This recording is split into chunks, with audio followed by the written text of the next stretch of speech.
Hello friend, स्वागत है आपके अपने चैनल स्टैंड बीपीएससी में। दोस्तों, कुछ दिनों से मेरी तबीयत ख़राब होने की वजह से मैं क्लास नहीं ले पा रहा था, लेकिन अब मैंने जैसे कि बोल दिया था कल के वीडियो में कि क्लास रेगुलर चलेगा। और अब आप लोग जुट जाइए क्योंकि एग्ज़ाम आपका, देखिए, मैंने पहले बोला था कि पटना हाई कोर्ट का पहले एग्ज़ाम होगा, उसके बाद पटना हाई कोर्ट असिस्टेंट वाला पहले एग्ज़ाम होगा, उसके बाद ही बिहार सिविल कोर्ट का एग्ज़ाम होगा। तो पटना हाई कोर्ट का एग्ज़ाम हो जाएगा, यानी 30 तारीख को है, 30 अप्रैल को। उसके बाद एग्ज़ाम होगा आपका बिहार सिविल कोर्ट का। यानी एग्ज़ाम जो होने की आपकी संभावना है वो मई में होगा। इसलिए देखिए, चाहे कुछ भी हो सकता है, आयोग अगर पहले नोटिस जारी कर दिया, जब नोटिस जारी करे, जैसा नोटिस जारी करता है हम उस पर बात करेंगे। और चलिए आज हम लोग नए प्रैक्टिस सेट में मिलते हैं और क्वेश्चन का लेवल देखिएगा लोग, क्या है, कैसा प्रश्न है, आपको पता पड़ेगा। पूरा एक्सप्लेन करेंगे, वीडियो लॉन्ग होगा, लेकिन पूरा जैसे एग्जाम में जिस तरह का क्वेश्चन रहेगा आपको टाइम दिया जाएगा उसके अकॉर्डिंग बनाना है। देखिए, पेपर 1 है ये। इसमें देखिए मैंने क्या क्या लेकर, पियोन के लिए रहेगा, क्लर्क के लिए रहेगा, स्टेनो के लिए रहेगा और रीडर के लिए है ये वीडियो। यानी सभी पोस्टों के लिए है। तो पियोन वाले होंगे, उनमें तो क्या पूछा जाएगा, हिंदी, ठीक है, 35 नंबर का, मैथ 35 नंबर का, और इंग्लिश पूछा जाएगा। क्लर्क वाले हैं तो उनमें तो सभी पूछा जाएगा, जीके जीएस भी रहेगा, करंट अफेयर रहेगा, इसमें थोड़ा दो मिल जाएगा, रीजनिंग रहेगा, ये मिल जाएगा। ठीक ना। तो देखिए हम लोग आज का सेशन शुरू करते हैं। क्वेश्चन है, in the flowing question out of the four alternative choose the one which can be substitute for the given word और सेंटेंस। क्वेश्चन है, one indifferent to art and literature is, क्या कहलाएगा। देखिए, one indifferent to art and literature is, कला और साहित्य के प्रति उदासीन व्यक्ति के बारे में बता रहा है। इंग्लिश में इसे कैसे बोलेंगे, यानी फिलिस्टाइन बोलेंगे। फिलिस्टाइन यानी अबौधिक, यानी अशिक्षित व्यक्ति को बोलते हैं। किसको बोलते हैं, फिलिस्टाइन को। तो राइट आंसर ये हो जाएगा। अगला प्रश्न देखिए। अगला प्रश्न है दोस्तों, a narrow piece of land, ठीक ना, एक मिनट, ठीक है दोस्तों। देखिए अगला क्वेश्चन था, a narrow piece of land connecting to large message of land. कहने का मतलब है, a narrow piece of land, या इसको ऐसे बोल सकते हैं, strip of land connecting to large message of land, यानी भूमि के दो बड़े टुकड़े को जोड़ने वाली एक संकीर्ण स्थलपट्टी को बोलेंगे, जिसको इंग्लिश में क्या बोलते हैं, हिंदी में उसको बोलते हैं स्थल डमरू मध्य, इंग्लिश में बोलेंगे एस्थमस। एस्थमस बोलेंगे इंग्लिश में। तो ऑप्शन में देखिए दिया हुआ तो ही आपका राइट आंसर हो जाएगा। उसके बाद है ओपन टू इंजरी और क्राइटिज्म। बताइए, ओपन टू इंजरी और क्राइटिज्म इसको क्या बोलेंगे, यानी असुरक्षित या कमज़ोर बोल सकते हैं, असुरक्षित कमज़ोर, ओपन टू इंजरी और क्राइटिज्म। ठीक है, ओपन टू इंजरी और क्राइटिज्म यानी कमज़ोर असुरक्षित बोल सकते हैं। इसको क्या बोलना पड़ेगा, इंग्लिश में बोलिएगा आप, वल्नरेबल। क्या बोलेंगे, वल्नरेबल। आपको पता है वल्नरेबल मीन्स क्या होता है दोस्तों, तो बताइए कमेंट कर कर कि वल्नरेबल मीन्स क्या, यानी उसको बोलते हैं हम लोग असुरक्षित कमजोर को बोलेंगे। ठीक है, अगला प्रश्न देखिए। अगला प्रश्न है, government by A small group of all powerful person. बताइए, देखिए, government by all A small group of all powerful person, यानी इसको बोलते हैं हम इंग्लिश में, यानी इस शब्द को सिंपल भाषा में बोलेंगे क्या, ओलिग्रेकी। हिंदी में क्या बोलेंगे, कुलीन तंत्र। ठीक है, तो देखिए ऑप्शन में दिया हुआ है कहीं, तो आपका वही राइट आंसर हो जाएगा, ए नंबर में दिया हुआ। ठीक है, अगला प्रश्न है, one who collect coin as hobby. One who collect coin as hobby, यानी सिक्कों को संग्रह करने वाले को क्या बोलते हैं, शौकिया। क्या बोलते हैं, शौकिया, यानी न्यूमिस्मैटिस्ट बोलेंगे। राइट आंसर आपका मैस न्यूमिस्मैटिस्ट हो जाएगा। अगला प्रश्न देखिए। अगला है, in the flowing question sentence are given with blank to be filled in with an appropriate word. Four alternative are suggested for each question. Choose the correct one. इसमें है, we would dash opportunities as they arise। कहने का मतलब है दोस्तों we should क्या हो जाएगा, seize, we should seize opportunity as the rise. Seize means क्या होता है, कब्जा करना या जब्त करना, तो ये आपका क्या हो जाएगा, राइट आंसर। अगला प्रश्न देखिए, the student aren't prepared dash the examination. कहने का मतलब है कि द स्टूडेंट आरंट प्रिपेयर्ड बात करेगा तो क्या, टू टेक द एग्जामिनेशन बोलते हैं ना, टू टेक द एग्जामिनेशन, तो वही आपका राइट आंसर हो जाएगा फिल इन द ब्लैंक्स के पास। अगला प्रश्न देखिए दोस्तों, देखिए एग्ज़ाम का तैयारी कर रहे हैं तो बार बार हम बोलते हैं कि ज़िंदगी में कुछ ऐसा समय आता है कि आप अपना आपा खो बैठते हैं, आपको पढ़ने का मन नहीं करेगा, आपको ऐसा लगेगा कि सब चीज़ ख़त्म हो गया। आप 20-22 दिन नहीं पढ़ेंगे तो लगेगा कि अब आपसे कुछ नहीं होगा, ऐसा लगेगा कि अब हमारे बस का नहीं है, कि सब चीज़ ख़त्म हो गया।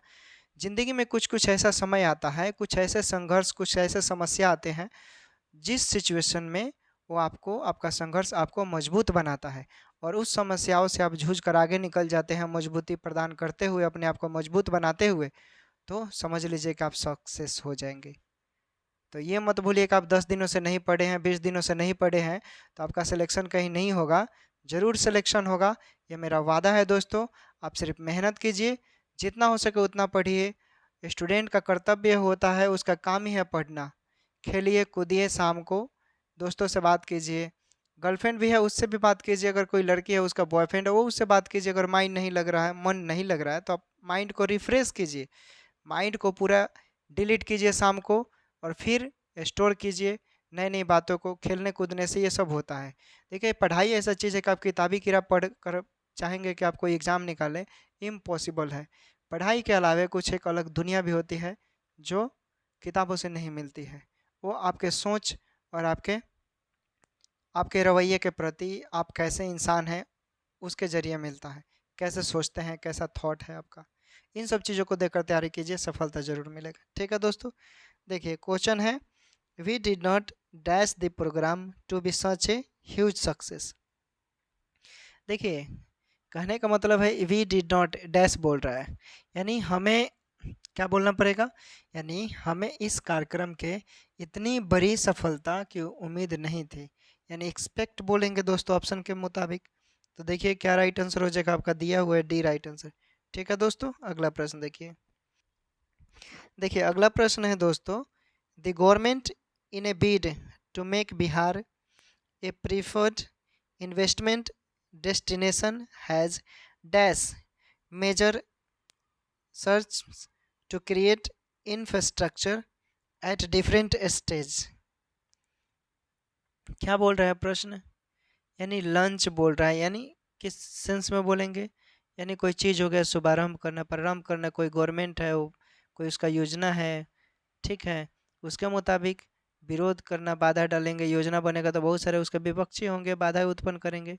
लेकिन यहाँ पर योजना बनकर तैयार हो गया है बिहार, मान लीजिए बिहार सरकार के द्वारा, उसमें उसने बहुत सारे अपना फाइनेंस इन्वेस्ट किया, डेस्टिनेशन किया, उसके बाद क्या करेगा, लंच करेगा। तो ऑप्शन के अकॉर्डिंग आपका यही राइट आंसर हो जाएगा। अगला प्रश्न देखिए दोस्तों, अगला प्रश्न है, I suffer from no dash about by capabilities. I suffer from no dash about by capability, इसमें से क्या राइट आंसर होगा बताइए। आई सफ़र फ्रॉम नो यानी मुझे अपनी क्षमताओं के बारे में कोई भ्रम नहीं है, मुझे अपनी क्षमताओं के बारे में कोई भ्रम नहीं है, यानी इल्यूशन हो जाएगा। इल्यूशन बोले तो भ्रम या गलतफहमी को बोलते हैं, तो राइट आंसर आपका यही हो जाएगा। अगला प्रश्न देखिए, अगला प्रश्न है, in the flowing question out of the four alternative choose the one which best express the meaning of the given word as the answer. Diligent दिया, डिलीगेंट बताइए। डिलीगेंट मतलब परिश्रमी को बोलते हैं, तो इसका करेक्ट सिनोनिम क्या हो जाएगा, यानी हार्ड वर्किंग, कठिन परिश्रम करने वाले को। ठीक है दोस्तों, तो राइट आंसर क्या हो जाएगा, हार्ड वर्किंग। अगला प्रश्न, प्रॉक्सिमिटी। प्रॉक्सिमिटी मतलब निकटता, जो नज़दीक, नियर अबाउट बोलते हैं उसको, इसका सिनोनिम क्या हो जाएगा, नियरनेस हो जाएगा, यानी नज़दीक के सेंस में बोलेंगे। तो देखिए ऑप्शन डी नंबर में दिया हुआ है। अगला प्रश्न देखिए, अगला प्रश्न है दोस्तों कि गैरुलस, क्या दिया है, गैरुलस, यानी गैरोलस उसको बोलते हैं जो बहुत ज़्यादा बातूनी होता है, बात करता हो, तो उसको क्या बोलेंगे, सरनेम क्या हो जाएगा, यानी टॉक्टिव बोलेंगे बहुत बात करने वाले के सेंस में। तो राइट आंसर बी हो जाएगा। उसके बाद है जेनिथ। जेनिथ, जेनिथ को क्या बोलिएगा, यानी चरम बिंदु या पराकाष्ठा को बोलते हैं। इसका सरनेम क्या हो जाएगा, यानी चरम बिंदु को चोटी बोलते हैं, शिखर बोलते हैं, इंग्लिश में क्या बोलेंगे, पिनेकल बोलेंगे। देखिए कहाँ दिया है, तो ए नंबर में दिया है, यही राइट आंसर हो जाएगा। अगला प्रश्न देखिए, अगला प्रश्न है फैलेसी। क्या दिया है कि फैलेसी यानी भ्रम, उसके बाद है फैलेसी, भ्रम, फैलेसी बोलते हैं भ्रम को या भ्रांति के सेंस में बोलेंगे। तो इसका सिनोनिम क्या हो जाएगा, तो भाई सिनोनिम मिस्टेकन होना चाहिए, मिस्टेकन बिलीफ, भ्रम बोलते हैं। तो देखिए दिया हुआ ये नंबर में, तो ही आपका राइट आंसर हो जाएगा। अगला प्रश्न देखिए, दिया है 16 से 20 नंबर में, in the flowing question 4 alternative are given for the item और phrase written in bold. Choose the alternative which best express the meaning of the item phrase. देखिए क्वेश्चन है, the secretary had the information at her fingertips. कहने का मतलब है कि सहज उपलब्ध के सेंस में बताना है कि readily अवेलेबल बोलेंगे, at her fingertips आइटम के सेंस में है, तो इसका राइट आंसर क्या हो जाएगा, यानी रीडेली अवेलेबल। अगला प्रश्न देखिए, अगला प्रश्न है दोस्तों कि consoling her daughter the mother said that there was no use crying over spilled milk. इसको क्या बोलेंगे, देखिए क्राइंग ओवर स्पिल्ड मिल्क यानी आइटम का अर्थ है कि planning about an event that can not be changed. क्या हो जाएगा, यानी complaining about an event that can not be changed. Right answer ये हो जाएगा। अगला प्रश्न देखिए, अगला प्रश्न है to take the bull by the horns.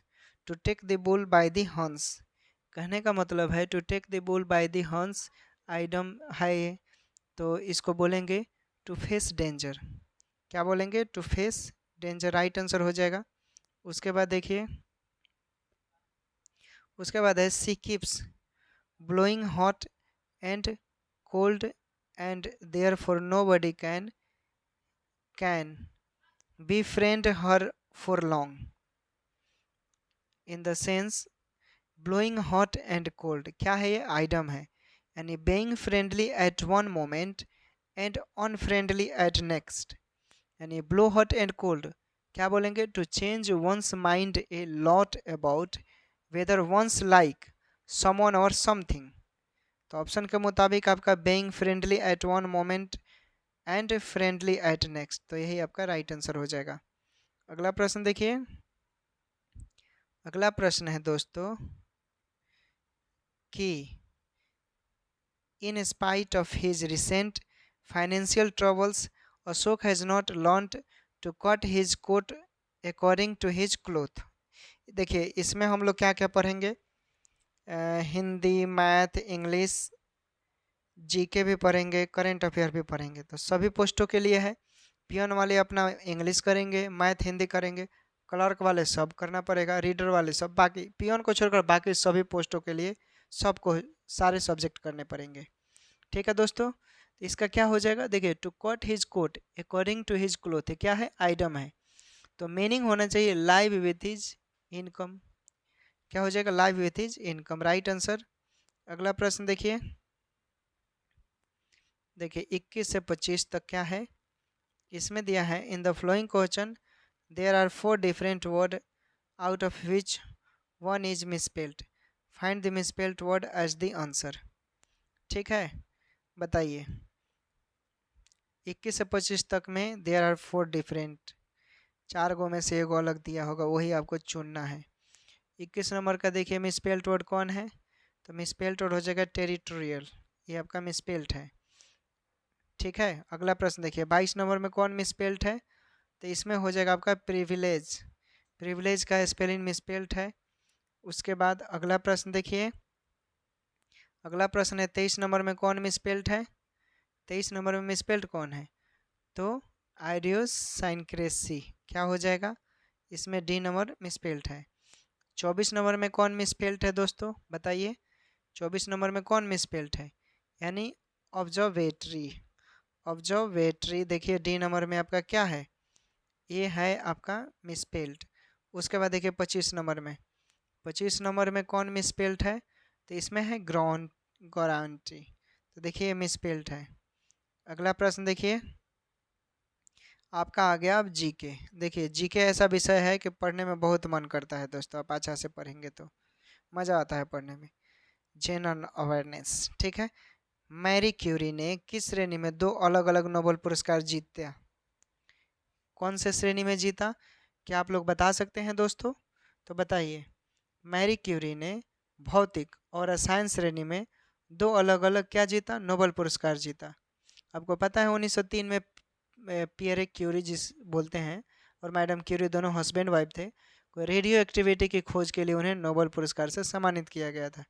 तो किस क्या हो जाएगा? यानी भौतिक और रसायन में इनको नोबेल पुरस्कार मिला था। ठीक है, हमें ज़्यादा नहीं पढ़ना है, टू द पॉइंट सिलेक्टेड पढ़ना है, ना ही ज़्यादा आपको बोर लगे, ना ही आपको मतलब ऐसा लगे कि आप ऊब गए। ठीक है, निम्नलिखित में से किसे हॉट मनी कहा जाता है? हॉट मनी जानते हैं क्या दोस्तों? हॉट मनी बोलते हैं FII को हॉट मनी।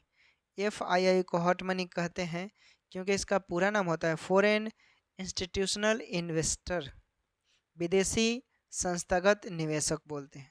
समझ गए? क्लियर हो गया कि एक्सप्लेन करें? और देखिए विदेशी संस्थागत निवेशक जो होता है, एक निवेशक ही है, एक तरह के निवेश निधि भी बोल सकते हैं, जो क्या करता है उस देश के बाहरी पंजीकृत होता है जिसमें वह निवेश कर रहा है, कोई निवेश कर रहा है संस्थागत है, तो उसमें निवेशकों में विशेष रूप से हेज फंड, बीमा कंपनी है सब। ठीक है, एक मिनट रुकिएगा दोस्तों।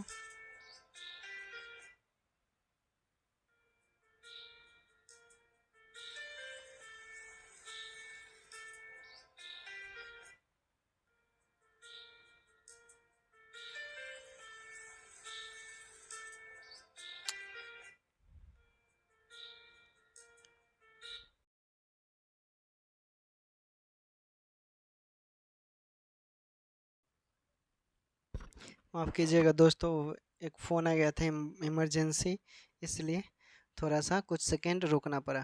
तो चलिए देखिए अगला क्वेश्चन है दोस्तों कि किस देश का संविधान संसदीय और राष्ट्रपति दोनों प्रकार की सरकार का मिश्रण है?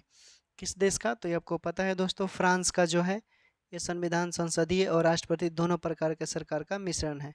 और आपको पता होना चाहिए कि फ्रांस में संसदीय प्रणाली और अध्याचात्मक प्रणाली का मिश्रण है। संसदीय प्रणाली का जनक यूके है, याद रखिएगा। अफीम एक उत्पाद है जो डय से प्राप्त होता है। किससे प्राप्त होता है? तो आपको पता है ये सूखे लेटेक्स से प्राप्त होता है। ठीक है दोस्तों, चलिए अगला प्रश्न देखते हैं। निम्नलिखित में से कौन वजन की एक इकाई नहीं है? निम्नलिखित में से कौन वजन की एक इकाई नहीं है दोस्तों? बताइए इसमें से क्या राइट आंसर होगा? तो राइट आंसर हो जाएगा डाइन। ठीक है दोस्तों, डाइन वजन की इकाई नहीं है। द्रव्यमान कैसे मात्रक केजी होता है, याद रखिएगा। भारत में सबसे बड़ा बाघ अभयारण्य है, कौन है? भारत में सबसे बड़ा बाघ अभयारण्य नागार्जुन है दोस्तों। कौन है? नागार्जुन। अगला प्रश्न देखिए, अगला प्रश्न है दोस्तों, भारत के प्रथम मुख्य चुनाव आयुक्त कौन थे? भारत के प्रथम मुख्य चुनाव आयुक्त तो आपको पता है सुकुमार सेन थे। कौन थे? सुकुमार सेन थे दोस्तों। अगला प्रश्न देखिए, थोड़ा जूम कर देते हैं। देखिए अगला प्रश्न है, किसकी उपस्थिति के कारण गाय के दूध का रंग हल्का पीला होता है? किसकी उपस्थिति के कारण? तो दोस्तों ये किरोटिन के कारण होता है। किसके? किरोटिन। निम्नलिखित में से किसने सोमनाथ मंदिर पर आक्रमण किया था? निम्नलिखित में से किसने सोमनाथ मंदिर पर आक्रमण किया था दोस्तों? तो आप लोगों को आसानी से याद होगा, ये क्वेश्चन बहुत फेमस है। मोहम्मद गजनवी ने किया था। ठीक है दोस्तों, किसने किया था? मोहम्मद गजनवी ने। इसने किया था सोमनाथ पर 1025 ईस्वी में लगभग। ठीक है दोस्तों, अगला प्रश्न देखिए, जीके बहुत इंपॉर्टेंट है दोस्तों बिहार सिविल कोड के लिए, सिर्फ पियून को छोड़कर बाकी जितने पोस्ट है उसमें, और बाकी भारत के जितने एग्जाम होते हैं उसमें कितना इंपॉर्टेंट है आप बेहतर जानते होंगे। निम्नलिखित में से कौन सा ईंधन न्यूनतम पर्यावरण प्रदूषण का कारण है? कौन? तो ये है दोस्तों हाइड्रोजन। ठीक है दोस्तों। एटीएम का पूरा नाम क्या है? एटीएम का पूरा नाम क्या है? तो ये होता है ऑटोमेटिक टेलर मशीन। क्या होता है? ऑटोमेटिक टेलर मशीन, देखिए दिया हुआ है। ठीक है दोस्तों। तो कहने का मतलब है, कभी कभी प्रश्न पूछ देगा कि एटीएम के जनक कौन है, तो क्या बोलेंगे? John a safe. क्या बोलेंगे? जॉन ए सेफर्ड। ठीक है, जॉन ए सेफर्ड बोलिएगा। जॉन याद रखिएगा, कभी कभी पूछ सकता है। अगला प्रश्न देखिए, एक वर्ष के दौरान भूमि के एक टुकड़े पर एक से अधिक फसल को उगाने को क्या कहा जाता है? क्या कहा जाता है? तो ये मल्टी क्रॉपिंग कहा जाता है। ठीक है, मल्टी क्रॉपिंग। उसके बाद देखिए, उसके बाद है दोस्तों कि सर्वोच्च न्यायालय के न्यायाधीश पद धारण करते हैं। सर्वोच्च न्यायालय के न्यायाधीश पद धारण करते हैं, क्या हो जाएगा? देखिए, सर्वोच्च न्यायालय के न्यायाधीश पद धारण करते हैं जब तक वे 65 वर्ष की आयु प्राप्त नहीं कर लेते। जब तक वे 65 वर्ष की आयु प्राप्त नहीं कर लेते। अगला प्रश्न है, महात्मा गांधी ने अपनी दांडी यात्रा की शुरुआत की थी कहाँ से? कहाँ से किया था? तो आपको पता है दोस्तों, इन्होंने अहमदाबाद से, नहीं सॉरी माफ़ कीजिएगा, इन्होंने साबरमती आश्रम से किया था। महात्मा गांधी ने अपनी दांडी यात्रा की शुरुआत साबरमती आश्रम से किया था। और दांडी यात्रा महात्मा गांधी ये 12 मार्च 1930 को शुरू किया था। और शुरुआत में इसमें 78 लोग थे। ठीक है, प्रारंभ में। और लगभग 241 मील की यात्रा 24 दिनों के लिए चला गया था।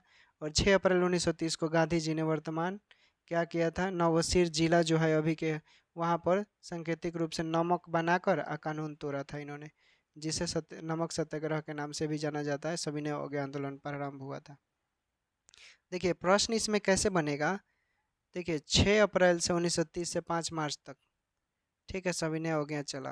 और 3 जनवरी 1992 के मध्य 1934, याद रखिएगा। उसके बाद देखिए, उसके बाद है आपका, वह कौन सी एकमात्र स्तनपायी है जो उड़ सकती है? कौन है? तो ये है चमगादड़, उड़ सकती है। वल्लभ भाई पटेल को सरदार की उपाधि किसने दी थी? वल्लभ भाई पटेल को सरदार की उपाधि किसने दी थी? तो ये महात्मा गांधी ने दिया था। येसोमाइट क्या है? येसोमाइट क्या है दोस्तों? देखिए येसोमाइट एक झरना है दोस्तों। ये यूएसए के कैलिफोर्निया राज्य में स्थित है। कहाँ? यूएसए के कैलिफोर्निया राज्य में स्थित है, याद रखिएगा। कहाँ स्थित है दोस्तों? तो बोलिएगा यूएसए के कैलिफोर्निया राज्य में स्थित है। ठीक है, अगला प्रश्न देखिए। अगला प्रश्न है, पहली भारतीय उपग्रह आर्यभट्ट प्रक्षेपित किया गया था।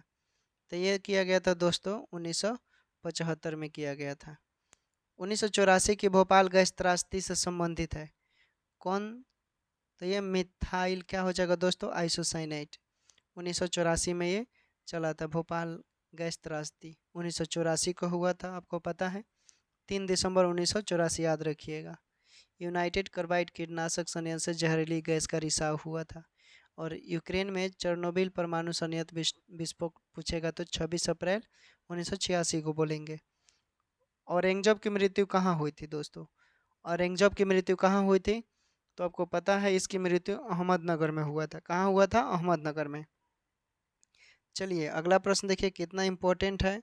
जो लोग कट्टर हिंदू होंगे वो पाकिस्तान से बहुत नफरत करते होंगे।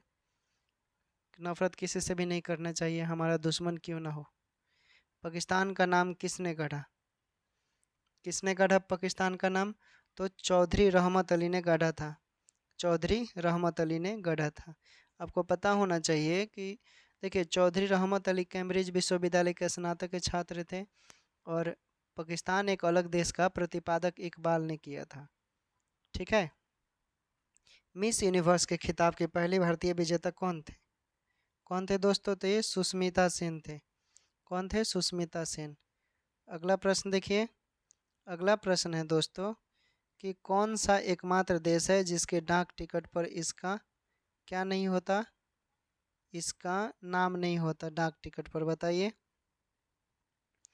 कौन से? तो यूएसए एकमात्र ऐसा देश है जिसके डाक टिकट पर उसका नाम नहीं होता है। यूनाइटेड किंगडम डाक टिकट जारी करने वाला पहला देश है और विश्व का पहला डाक टिकट 1 मई 1840 को जारी किया गया था, याद रखिएगा। अगला प्रश्न देखिए। अगला प्रश्न है दोस्तों कि कपड़ों पर लगे जंग के निशान किसके द्वारा हटाए जा सकते हैं? तो ये हटाए जा सकते हैं ऑक्जेलिक अम्ल के द्वारा। किसके द्वारा? ऑक्जेलिक अम्ल के द्वारा।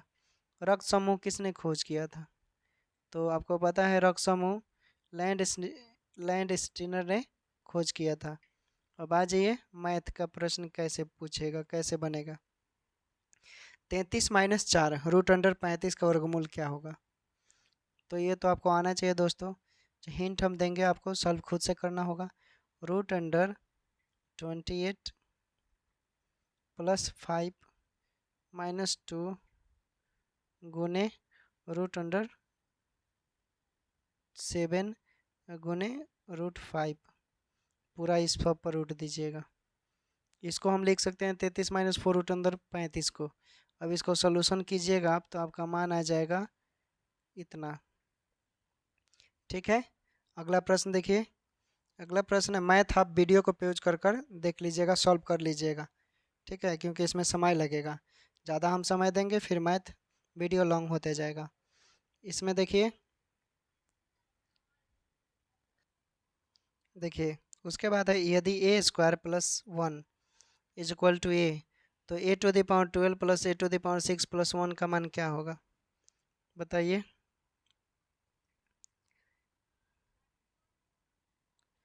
यदि a² + 1 = a इतना है तो इसका मान निकालिए। इस तरह के प्रश्न को आपको सॉल्व करना होगा। चूँकि लिख लीजिएगा, दोनों तरफ क्या कीजिएगा, प्रश्न में जो दिया है ना इतना a² + 1 = a, ठीक है, तो इसको कैसे लिखेंगे? a² + 1 - a = 0। दोनों तरफ क्या कीजिएगा कि a + 1 से गुना कर दीजिएगा। ठीक है, इतना कीजिएगा तो आपका मान आ जाएगा। जब सॉल्व करते जाएंगे आप गुना कीजिएगा, देख लीजिएगा तो आपका आ जाएगा AQ = -1। इसको इक्वेशन फर्स्ट मान लीजिएगा। उसके बाद आगे बढ़ेंगे तो आप सॉल्व करेंगे तो a⁻12 + a⁻6 + 1 आएगा इतना। तो इसको आप ऐसे बैठाएंगे a⁻³⁴ + a⁻³² 2। इसको सॉल्व कीजिए, कितना आ रहा है? समीकरण 1 वाला मान रख दीजिएगा तो आपका 3 आ जाएगा आंसर। कितना आ जाएगा? 3 राइट आंसर। ठीक है दोस्तों, देखिए अगला प्रश्न है एक त्रिभुज ABC में कोण A कोण B रेशियो कोण C = 2:3:4 है। AB के समानांतर एक रेखा खींची जाती है तो कोण ACD क्या होगा? कोण ACD का मान निकालना है। तो देखिए इस तरह के पहले फिगर बना लीजिए। ये बन गया आपका, यहाँ पर D हो गया, ये सीन हो गया, ये कोण पूछ रहा है तो यहाँ पर ये हो जाएगा प्रश्न के मुताबिक, और ये हो जाएगा B। हम फिगर बना लिए, आप लोग उतार लीजिए।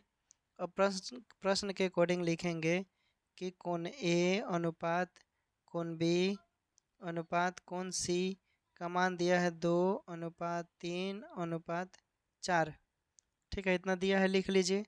अब आपको कोण A का मान निकालना है तो कैसे निकालेंगे?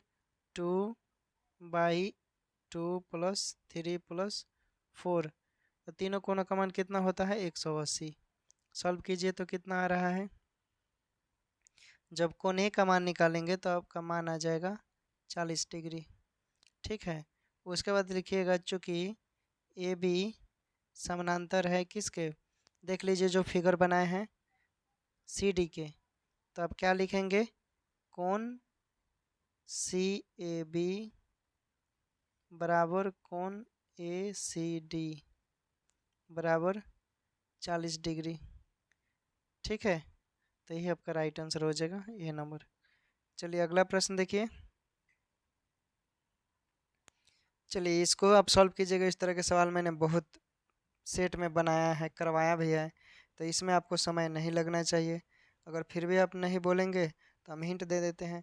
ए को लिखेंगे, चूँकि ए का काम ये 12 दिन में करता है, बी 15 दिन में करता है, सी सी नहीं दिया है, सी बोल रहा है कि ए प्लस बी प्लस सी तीनों मिलकर 5 दिन में करता है।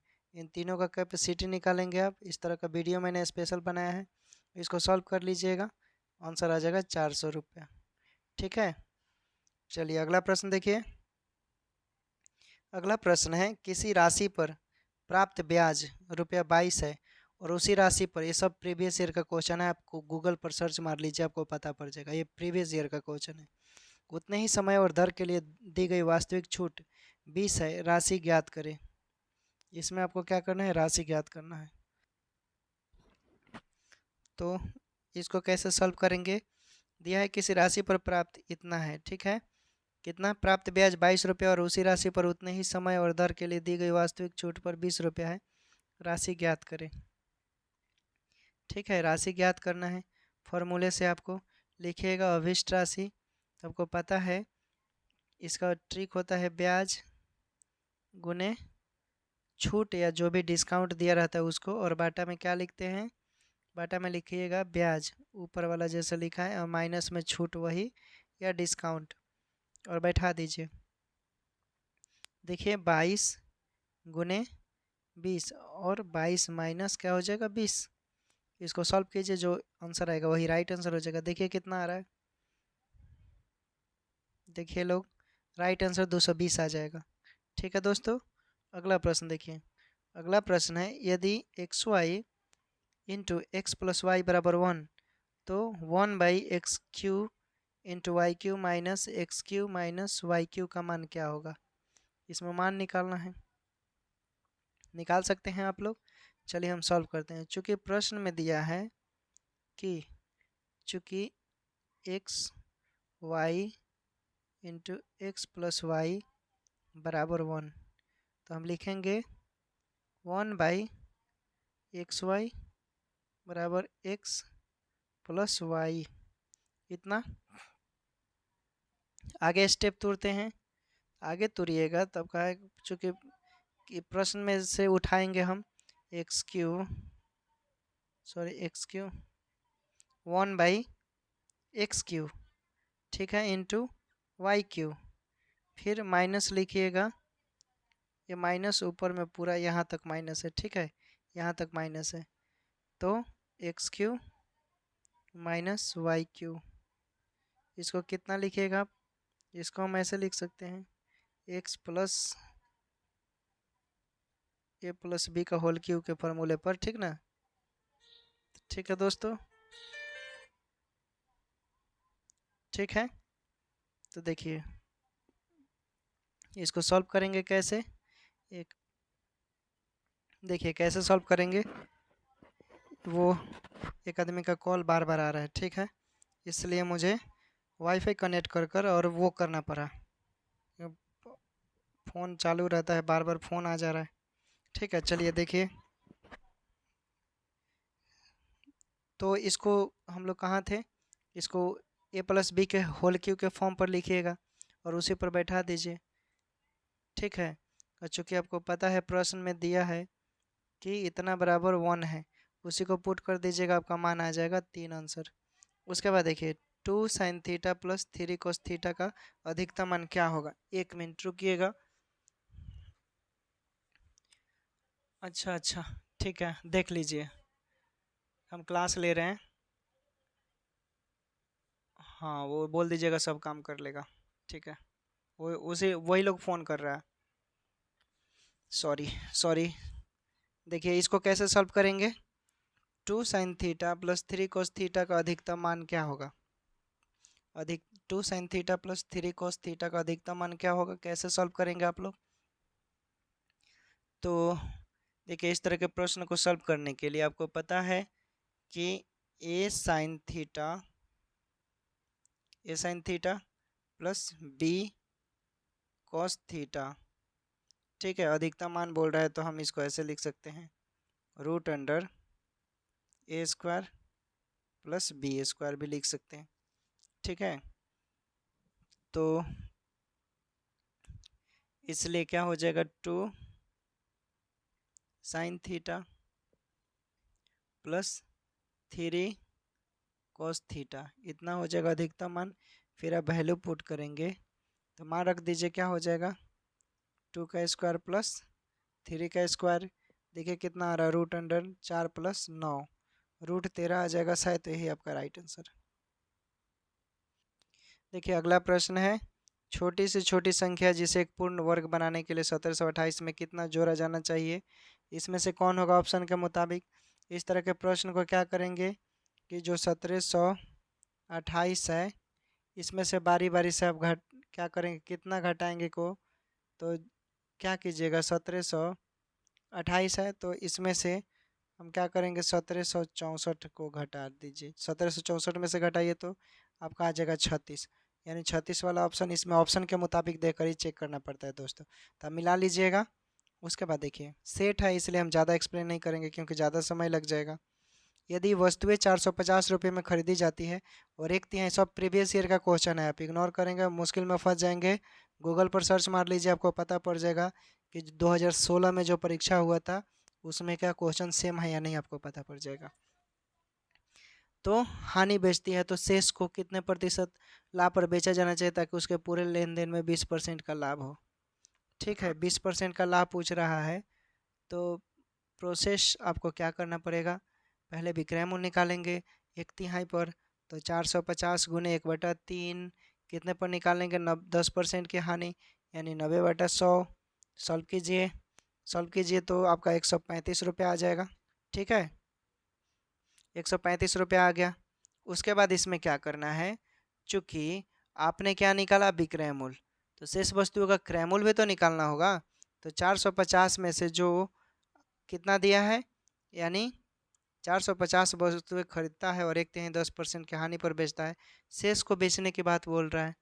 तो आपको क्या करना होगा, 450 में से 150 रुपये घटाना होगा, 150 यानी 300 रुपये क्या हो जाएगा शेष वस्तुओं पर, और सभी वस्तुओं पर निकालना होगा तो क्या हो जाएगा, माफ़ कीजिएगा 1 मिनट, वो मौसम का परिवर्तन से थोड़ा बहुत सर्दी जुकाम भी हो रहा है, आप लोग बच कर रहिए।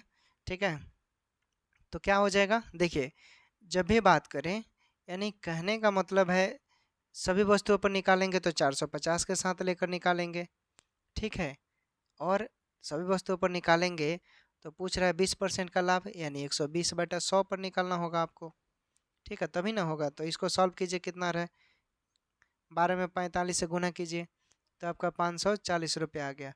और शेष वस्तुओं का विक्रय मूल्य निकालेंगे तो 540 में से 135 जो आपने मंगाया है उसको घटा लीजिए, घटाइए कितना आ रहा है, तो 400 कितना आएगा 405। क्या आ गया, ये शेष वस्तुओं का विक्रय मूल्य 405।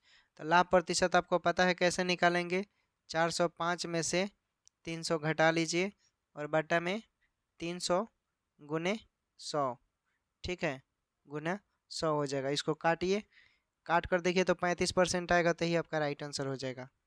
अगला प्रश्न देखिए, अब आंसर बता देते हैं, सॉल्व कीजिएगा लोग, वीडियो लॉन्ग हो रहा है। ठीक है,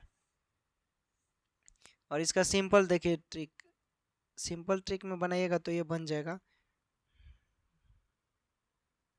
एक तिहाई बोल रहा है 10% की हानि, और पहले जो 59 नंबर सवाल था उसका ये है। अब प्रश्न के अकॉर्डिंग आप लिख दीजिएगा x - 20/30 बराबर 1/2, इस पर निकालिए, मान आ जाएगा 35%। ठीक है, देखिए 60 नंबर का क्या आंसर होगा, 60 नंबर का आपका 21 वर्ष हो जाएगा।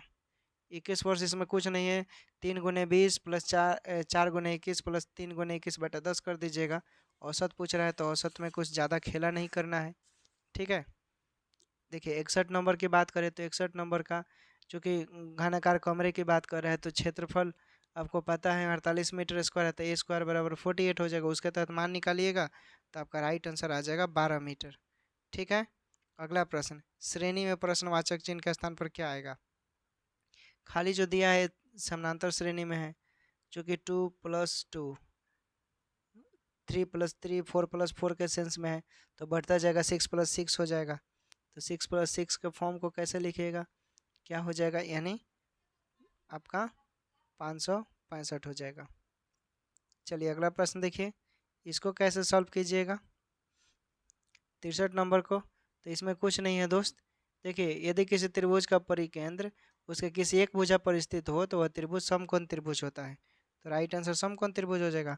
64 नंबर में क्या करना है, ए का मान 40, बी का मान इतना, ए बी का मान निकालना है। बस कैलकुलेट, गुना भाग का ज़्यादा खेल है, ये थोड़ा लॉन्ग प्रोसेस होगा। गुना भागी मेन हुआ है इस प्रश्न में, तो आपका राइट आंसर हो जाएगा ए नंबर। कर लीजिएगा, गुना भाग आपका मजबूत होना चाहिए। 65 नंबर का क्या होगा, 65 नंबर का आप डायरेक्ट क्या कीजिएगा, ट्रिक के सहायता से भी आर निकालेंगे। तो 20 50 माइनस 2000, ठीक है, और बाटा में क्या हो जाएगा 1000 और गुने 100 कर लीजिए, कैलकुलेट कीजिए, आर का मान आ जाएगा आपका 5%। उसके बाद मूलधन निकालना है, तो ब्याज गुने 100/दर गुने समय पर बैठा कर निकाल लीजिए, आंसर आपका आ जाएगा 20,000 रुपये। ठीक है, अगला प्रश्न देखिए। अब हिंदी आ गया, पियोन वाले हिंदी कीजिए।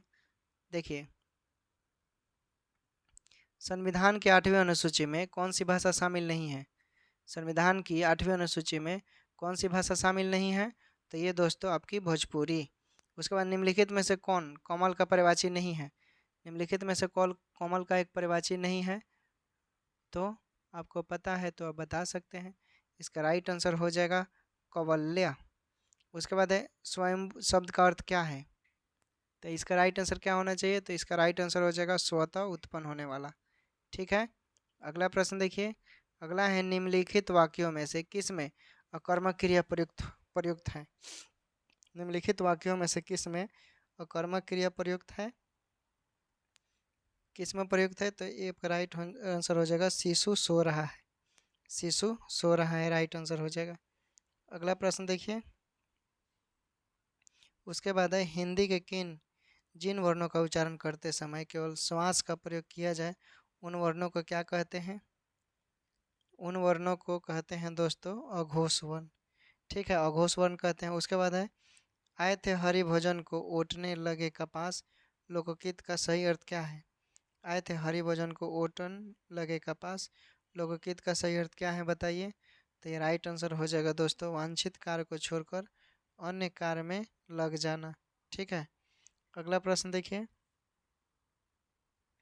अगला प्रश्न है जानने की इच्छा रखने वाले के लिए एक शब्द क्या है, जानने की इच्छा रखने वाले के लिए एक शब्द क्या प्रयोग करेंगे। देखिए, जो जानने की इच्छा रखता है उसे हम लोग बोलते हैं जिज्ञासु। उसके बाद है गोस्वामी तुलसीदास की रचना कवित्वाली किस भाषा की रचना है, किस भाषा की रचना है, तो ये भाषा है दोस्तों ब्रज भाषा का। ठीक है, कहाँ किसका है, ब्रज भाषा का। हिंदी वर्णमाला में अंग और अ क्या है, इसे क्या बोलते हैं आप लोग, तो ये अयोगवाह है। क्या है, अयोगवाह है। समझ गए, इसमें ज़्यादा एक्सप्लेन नहीं करना है। अगला प्रश्न देखिए। अगला प्रश्न है निम्नलिखित में से कौन सा शब्द सादा बहुवचन में प्रयुक्त होता है, कौन सा शब्द सादा बहुवचन में प्रयुक्त होता है, तो ये प्रयोग होता है दोस्तों, यानी आपका हो जाएगा प्राण शब्द में। उसके बाद देवासुर में कौन सा समास है, देवासुर में कौन सा समास है, तो इसमें होता है द्वंद्व समास। आपको पता है देवासुर का समास विग्रह करेंगे तो देव और प्लस असुर हो जाएगा, यानी यहाँ दोनों पर देव और असुर प्रधान है। द्वंद्व समास में दोनों पद प्रधान होते हैं, तथा जब उन शब्दों का हम समास विग्रह करते हैं तो दोनों पद को मिलाते समय और अथवा या का प्रयोग करते हैं। माता पिता को माता और पिता बोलते हैं, जैसे राम कृष्ण को राम और कृष्ण। ठीक है, उसके बाद देश प्रेम में कौन सा समास है, तो देश प्रेम में आपका तत्पुरुष समास है देश प्रेम में। ठीक है, पाप पुण्य में कौन सा समास है, पाप पुण्य में द्वंद्व समास होता है, याद रखिएगा द्वंद्व समास। अगला प्रश्न देखिए। अगला प्रश्न है सपुरुष में कौन सा समास है, सपुरुष में कौन सा समास है, तो सपुरुष में कर्मधार समास है। क्या है सपुरुष में, तो ये कर्मधार समास है। उसके बाद है अनायास में कौन सा समास है? अनायास में कौन सा समास है? तो देखिए इसमें जो समास होगा नज्ञ हो जाएगा। ठीक है। आकाश का परिवाची शब्द क्या है? आकाश का परिवाची शब्द क्या है? तो ये व्योम हो जाएगा। ठीक है, व्योम हो जाएगा। गणेश का परिवाची शब्द क्या है? गणेश का परिवाची शब्द गजानन है। ठीक है, गजानन है। अगला प्रश्न देखिए। अगला प्रश्न है बिना पानी का परिवाची शब्द क्या है? बिना पानी का परिवाची शब्द क्या है? तो इसका राइट आंसर हो जाएगा सरस्वती। इंद्र का परिवाची शब्द क्या होगा? इंद्र का परिवाची शब्द क्या होगा? पता है क्या? तो माधवा हो जाएगा। क्या हो जाएगा? मधवा। अगला प्रश्न देखते हैं, थोड़ा छोटा कर देते हैं। देखिए इसमें बताना है कपाल का परिवाची शब्द क्या होगा? कपाल का परिवाची शब्द क्या होगा? तो माथा हो जाएगा। क्या हो जाएगा? माथा। उसके बाद देखिए निश्चल का संधि विच्छेद क्या होगा? निश्चल का संधि विच्छेद क्या होगा? देखिए ऑप्शन ढूंढिए, इसमें से क्या राइट आंसर होगा? तो निश्चल का संधि विच्छेद हो जाएगा आपका डी नंबर का, नी प्लस चल। अगला प्रश्न देखिए। अगला प्रश्न है सप्तवर्षी का सही सही संधि विच्छेद क्या होगा? सप्तवर्षी का सही संधि विच्छेद क्या होगा? तो आपको पता है सप्तवर्षी का सही संधि विच्छेद, ऑप्शन में से बताइए क्या राइट आंसर होना चाहिए? तो सप्त प्लस ऋषि हो जाएगा। ठीक है। अगला प्रश्न देखिए। अगला प्रश्न थोड़ा छोटा कर देते हैं। देखिए बताइए मनोयोग का सही संधि विच्छेद क्या होगा? मनोयोग का सही संधि विच्छेद क्या होगा? तो मन प्लस योग हो जाएगा। राइट आंसर मन प्लस योग हो जाएगा। उसके बाद प्रत्येक का सही संधि विच्छेद क्या होगा? प्रत्येक का पूछ रहा है, तो प्रत्येक का सही संधि विच्छेद ऑप्शन में से क्या होना चाहिए? ऑप्शन के मुताबिक दोस्तों आपका राइट आंसर ये हो जाएगा प्रति प्लस एक। अगला प्रश्न देखिए। इस सेट का आखिरी सवाल, ग्रीस का सही संधि विच्छेद क्या होगा? ग्रीस का सही संधि विच्छेद क्या होगा? तो गिरी प्लस ईश हो जाएगा, यानी राइट आंसर बी नंबर में जो है आपका सही है दोस्तों। तो आज का सेशन यहीं समाप्त करते हैं। उम्मीद करते हैं आप लोग को अच्छा लगा होगा। अच्छा लगा होगा तो दोस्तों को शेयर करें और लाइक करें, कमेंट करें। और ये क्लास रोज़ चलेगा दोस्तों 5 बजे शाम को। ठीक है, टेलीग्राम पर जुड़िएगा, वहाँ पर लिंक 30 मिनट पहले प्रोवाइड करा दिया जाता है। आप मान लीजिए लाइव नहीं देख पाते हैं तो आप बाद में भी क्लास देख सकते हैं दोस्तों। ठीक है, मेहनत कीजिए, डरना नहीं है। एग्ज़ाम एग्ज़ाम होता है। इस दुनिया में कोई ऐसा चीज़ नहीं है जो इंसान नहीं कर सकता है, बशर्ते कि आपको पेशेंस नीड पेशेंस जो होना वो ज़रूरी है।